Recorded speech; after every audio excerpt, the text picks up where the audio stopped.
Et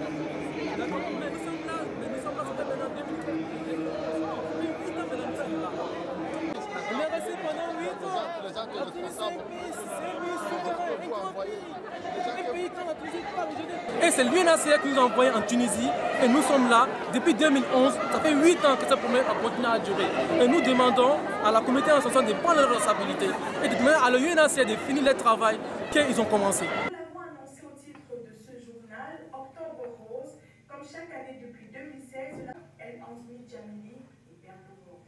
Pendant ce temps, l'Association pour le leadership a décidé de sensibiliser la société sur le phénomène discriminatoire qui continue de sévir. Discrimination raciale enfin adoptée, l'Université centrale mène le combat et dit non au racisme. Aujourd'hui, il faudrait que les uns et les autres se rendent à l'évidence qu'on ne peut plus se comporter comme dans les années 60. Ce n'est plus possible. Et vous savez, en 2016, quand on a lancé notre média, c'était une manière d'une autre pour aider ces personnes-là à qui on n'accordait pas vraiment du crédit, qui ne pouvaient pas parler devant les médias, à qui on disait non, c'est faux, c'est faux, c'est faux. Et nous avons recensé beaucoup de cas de racisme.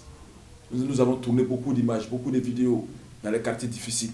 Bardo, Ibn Khaldoun, Bab el Khadra. Les gens nous appelaient pour nous dire des subsahariens du Congo, du Gabon, du Rwanda, de la Côte d'Ivoire, pour nous dire, ah vraiment, on nous a agressés ici parce qu'on est noirs.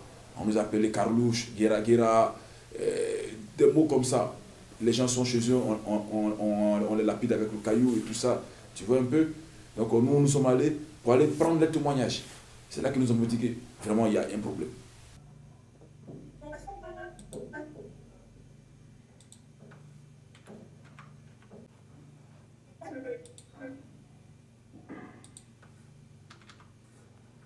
Mais il ne suffit pas de voter la loi. Ce n'est pas le vote de la loi qui est important. C'est dans son application. C'est dans son application maintenant que nous espérons que les choses changeront. Parce que s'il n'y a pas de changement, ça ne sert à rien. Une loi, elle est votée, mais si elle n'est pas appliquée à la lettre, si les autorités compétentes ne font pas ce qu'il faut pour que cette loi-là soit mise en vigueur et que les coupables soient jugés. C'est ça. C'est ça. Donc, l'effort est grand. L'effort est grand.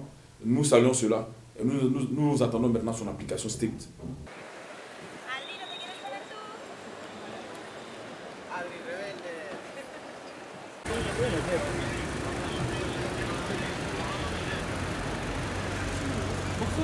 First, we have to put the law in place, which in itself is an achievement. It's there now. But like I said in my, the day we voted for this, in my intervention in the assembly, I said it's very easy to make laws. The most difficult is to implement them and to make these laws applicable on the field. This has to be looked at in our budget. For last year, you have some ministries, the Ministry of Interior or other ministries of human rights, that have to allow, for instance, part of their budget to implement these laws.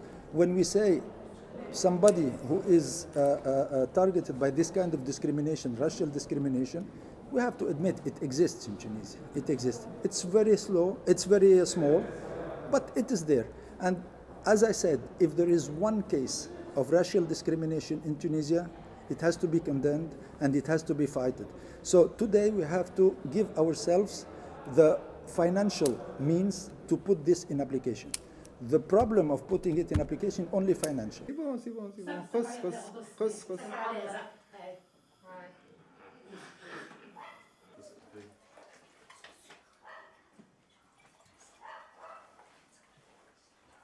لا يمكن أن نتحدث عن ديمقراطية ولا يمكن أن نتحدث عن حريات وفردية دون أن نمر بتجريم التمييز العنصري.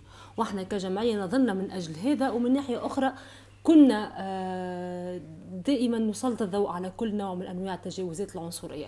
واليوم النضال ضد العنصرية تغير بهذا القانون، والقانون تم نص عليه يعني البارحة في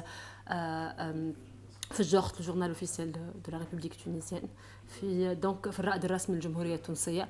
هي خطوة هامة وتاريخية يمكن أن نتحدث عن شيء تاريخي، لأن اليوم النضال ضد العنصرية سيتغير. هذا ليس نهاية النضال ضد العنصرية، بالعكس بل هو بداية للنضال ضد العنصرية على قاعدة مع مرجعية قانونية بإمكاننا الاستناد إليها في حالة اعتداء عنصري.